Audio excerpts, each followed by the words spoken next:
c'est bien, c'est pas mal. Hein. T'en as pas Une taille basse. Le jean est devenu un objet de consommation planétaire qu'on porte et qu'on fabrique partout. En France, on en vend chaque année près de 90 millions.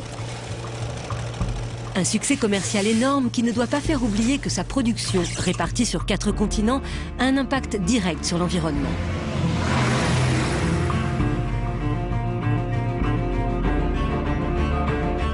De la récolte du coton à son assemblage en Tunisie, d'où il repartira vers l'Europe, le jean aura parcouru 1,5 fois le tour de la planète. L'acheminement de ces matières premières n'est pas sans conséquences. À lui seul, le transport par cargo représente 13% du total des émissions de CO2. Autant que les camions, comme nous l'explique Charlotte Nittard, qui traque ces pollutions pour l'association Les Robins des Bois. Un jean parcourt 65 000 km avant d'arriver dans notre boutique. Tout ça, ça consomme bien entendu de l'énergie, ça produit des gaz à effet de serre, ça produit aussi des particules de pollution atmosphérique, notamment dans le cas du transport par voie maritime. Le fuel de propulsion des navires est généralement de mauvaise qualité. Donc c'est tout un cycle qu'on ignore puisque l'étiquette ne nous permet pas d'avoir la mesure du gigantisme et de la mondialisation du produit qu'on a entre les mains.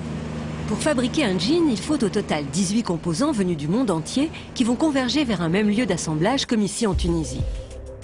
Coton du Mali pour la toile, bleu indigo d'Allemagne pour la teinture, cuivre de Namibie pour les boutons, zinc d'Australie pour les rivets, pierre ponce de Turquie pour le délavage et les fermetures éclairs, elles, viennent du Japon. 12 pays en moyenne entrent dans la fabrication d'un jean qui sera ensuite envoyé de la Tunisie vers l'Europe, l'Asie ou encore les États-Unis.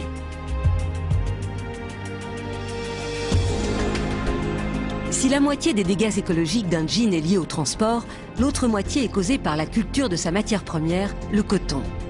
Conséquence, pollution et épuisement des sols. En Amérique du Nord, en Chine ou en Inde, les 3 plus gros producteurs mondiaux, la culture du coton est devenue intensive.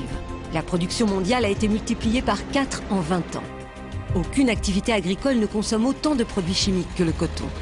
Elle utilise 1/4 des pesticides produits dans le monde chaque année et provoque souvent des maladies chez les agriculteurs qui les utilisent à haute dose et sans protection.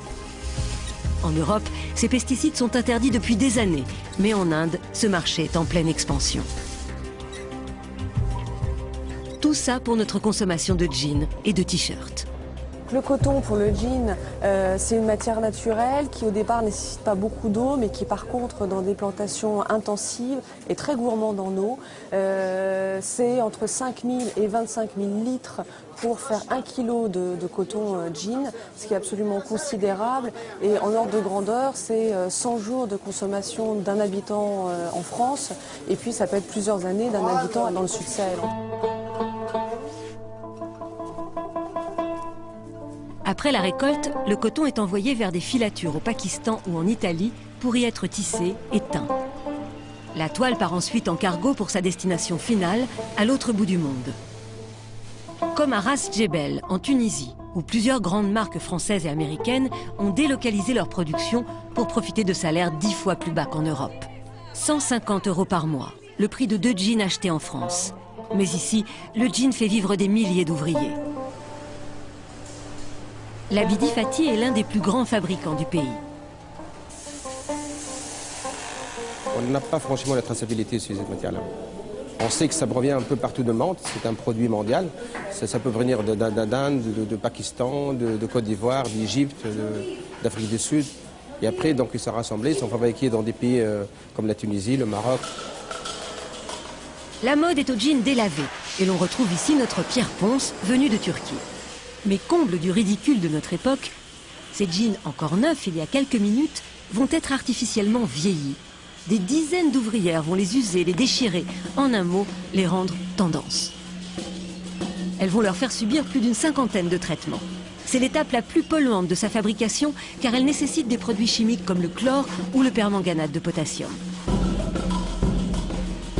Si Labidi Fati nous a ouvert les portes de son usine, ce n'est pas seulement pour nous montrer ces machines ultramodernes qui brûlent la toile au laser et donnent en un clin d'œil des années d'usure à un jean. Les produits chimiques qu'il utilise sont nocifs.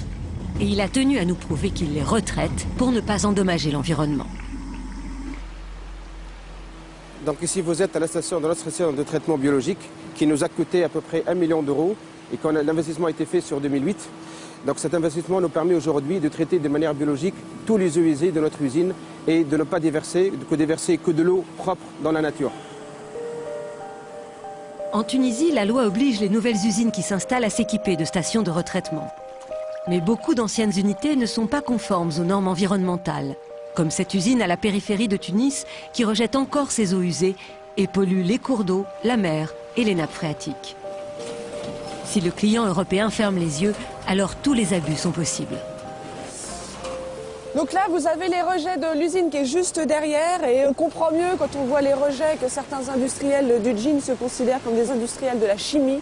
C'est-à-dire que dans ces eaux, on retrouve tous les résidus des différentes étapes de l'ennoblissement du textile, c'est-à-dire les produits qui sont mis pour la résistance au frottement du tissu, comme des formaldéhydes. On retrouve les résidus de teinture, parfois même les résidus des pesticides qui sont en amont dans les champs de coton.